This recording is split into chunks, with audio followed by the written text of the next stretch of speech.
നമ്മുടെ യൂത്ത് ലീഗിലെ ഫിറോസ് PK ഫിറോസ് ആൾ മുത്താണ്, പൊളിയാണ്. ഫിറോസ് ഇപ്പോൾ ഒരു കോടി രൂപയൊക്കെയാണ് കൊടുക്കാമെന്ന് പറഞ്ഞിട്ടുണ്ട്. ഫിറോസെ, ഈ പൈസയൊക്കെ അവിടെ നിന്നാണ് സൂക്ഷിച്ച് പറയണം. യൂത്ത് ലീഗാണ്, ഇനി അവസാനം അഴിമതി എന്നൊക്കെ പറഞ്ഞ് ആളുകൾ കൈവയ്ക്കും.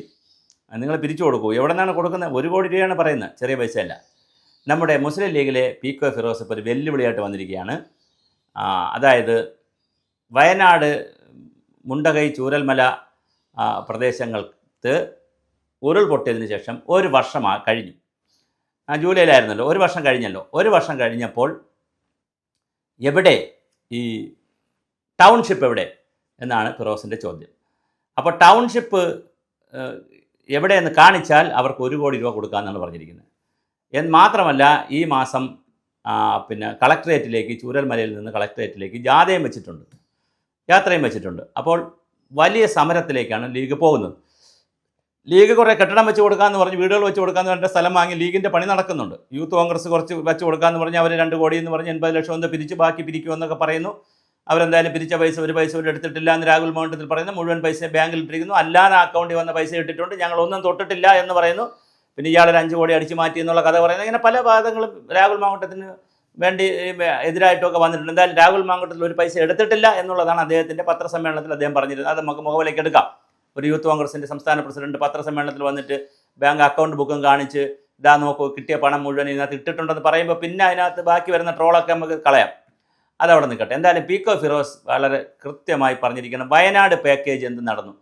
അപ്പോൾ ഇതിനെ സംബന്ധിച്ച് ഞാൻ വയനാടുള്ള ചില സുഹൃത്തുക്കളോടൊക്കെ വിളിച്ചു ചോദിച്ചു. ഞാൻ അവിടെ ഈ ഉരുൾപൊട്ടിയ സമയത്ത് പോവുകയും അവിടെ സെമിനാറിലും ചർച്ചയിലൊക്കെ പങ്കെടുക്കുകയും ആ സ്ഥലമൊക്കെ പോയി കാണുകയും ചെയ്താണ് വേറെ വിദഗ്ധ സംഘത്തോടൊപ്പം. അപ്പോൾ അതുകൊണ്ട് തന്നെ ഒരു കൗതുകം കൊണ്ട് ഞാൻ അവിടെയുള്ള പല സുഹൃത്തുക്കളെയും ബന്ധമുള്ളവരെയൊക്കെ വിളിച്ച് ചോദിച്ചപ്പോൾ പറഞ്ഞു അവിടെ ഒരു വീടിൻ്റെ വാർപ്പ് ഇപ്പോൾ തുടങ്ങിയിട്ടുണ്ട്, ഒരു 10-40 വീട് വയ്ക്കാൻ സാധ്യതയുണ്ട്, ബാക്കി ഒന്നും നടന്നിട്ടില്ലെന്ന്.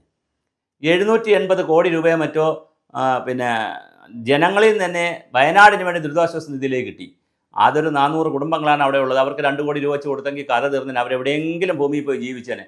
ഈ ഒരു ബഹളത്തിൻ്റെ ആവശ്യമില്ലായിരുന്നു. ഇപ്പോൾ ടൗൺഷിപ്പ് എന്ന് പറഞ്ഞു ആ സമയത്ത് എന്തൊരു തള്ളിമറിയലായിരുന്നു. നമ്മുടെ രാജൻ മന്ത്രിയൊക്കെ ഇങ്ങോട്ട് വന്ന് പറയുന്ന കേട്ടാൽ സത്യത്തിൽ നമുക്ക് രോമാഞ്ചം ഉണ്ടായി. സകല രോമങ്ങൾ എഴുന്നേറ്റ് നിന്ന് പാല് കുടിച്ചുകൊണ്ടിരുന്ന ആളുകൾ പാല് കുടിക്കാൻ മറന്നുപോയി.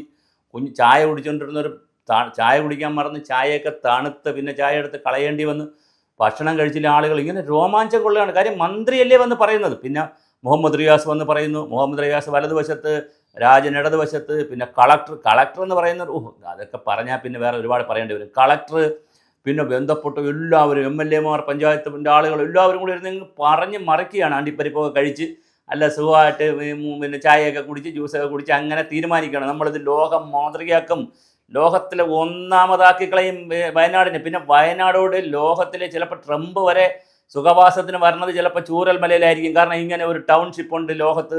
അവർ ഗൂഗിൾ അടിച്ച് നോക്കുമ്പോൾ ഉരുൾപൊട്ടിയ സ്ഥലത്ത് ഇത്രയും വലിയൊരു ടൗൺഷിപ്പ് പണിതിരിക്കുന്നു. അത്ഭുതം, ലോക അത്ഭുതങ്ങളിലൊന്ന്. ചൈനയുടെ വൻമതിൽ കഴിഞ്ഞാൽ, അതുപോലെ തന്നെ കുത്തബ് മിനാർ പോലുള്ളത്, അല്ലെങ്കിൽ താജ്മഹലൊക്കെ കഴിഞ്ഞാൽ ഏറ്റവും വലിയ ലോകത്തിന് മാതൃകയായിട്ടുള്ള അതിമനോഹര മനോജ്ഞമായ സുന്ദരമായ ഒരു ടൗൺഷിപ്പ് ഉണ്ടാക്കുമെന്ന് പറഞ്ഞു.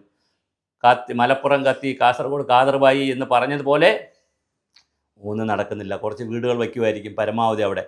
വേറെ എന്താ നടക്കുന്നത്? അതിൻ്റെ പ്ലാൻ എവിടെയാണ്? ഇനി ഞാൻ ഈ പറയുന്ന എല്ലാം അബദ്ധമാണെങ്കിൽ അടിയന്തരമായി ഇത് കേൾക്കുന്ന സർക്കാരുമായി ബന്ധപ്പെട്ടവരോ ഈ പിന്നെ വീഡിയോ കാണുന്ന സഹാക്കളും അതുപോലെ തന്നെ ബന്ധപ്പെട്ട ആളുകളുമൊക്കെ നിങ്ങളുടെ പ്ലാൻ ഒന്ന് പുറത്ത് വിട്ടാൽ മതി. നമുക്ക് അത് വെച്ച് വീഡിയോ ചെയ്യാം. ഇതാണ് പ്ലാൻ.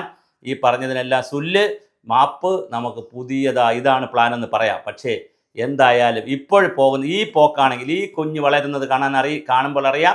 ഈ പശു വളരുന്നത് കാണുമ്പോൾ അറിയാതെ മച്ചിപ്പശു ആവോ, പാല് തരും ഗർഭിണിയാവോ എന്നൊക്കെ നമുക്ക് അറിയാൻ പറ്റും. എന്തായാലും ഇത് മച്ചിപ്പശു ആവാനുള്ള എല്ലാ സാധ്യതയുണ്ട്. ഇപ്പോൾ പോകുന്നതനുസരിച്ച് കുറച്ച് വീട് പണിയുമായിരിക്കും. അത് ചോർന്നൊലിക്കുന്ന, അല്ലെങ്കിൽ തട്ട് പൊളിച്ചു പോകുന്ന, മതിൽ പൊളിഞ്ഞു പോകുന്ന, അല്ലെങ്കിൽ പിന്നെ ചുവരുകൾ പൊളിഞ്ഞു പോകുന്ന വേറെ കുറേ വീട് വേറെ അപ്പുറത്ത് പുത്തുമലയിലൊക്കെ വച്ചിട്ടുണ്ട്, നേരത്തത് കേട്ടോ, പഴയ ഉള്ളത്. അപ്പോൾ അതുപോലെ ആയി പോകുമോ എന്നൊരു ഭയമുണ്ട്. എന്തായാലും ഫിറോസ് കാത്തിരിക്കുക. ഞങ്ങൾ അടിപൊളി ഒരു സാധനം ഇപ്പോൾ എന്താ പറയുക, റെഡിമെയ്ഡ് സാധനങ്ങളൊക്കെ കൊണ്ടുവയ്ക്കാൻ പറ്റുന്നത്. അതുകൊണ്ട് ഫിറോസെ, താങ്കൾ കാത്തിരിക്കൂ. ഞങ്ങൾ ഒരു രാവ് കൊണ്ട് ഞങ്ങൾ ഈ കെട്ടിടം ഒന്ന് തീർന്നോട്ടെ.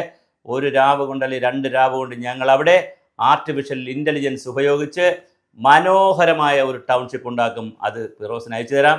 ഫിറോസ് കാണാം ഫിറോസെ, അതുകൊണ്ട് വെല്ലുവിളിക്കേണ്ട. ആ 1 കോടി രൂപ ഫിറോസ് തൽക്കാലം വച്ചേക്കുക.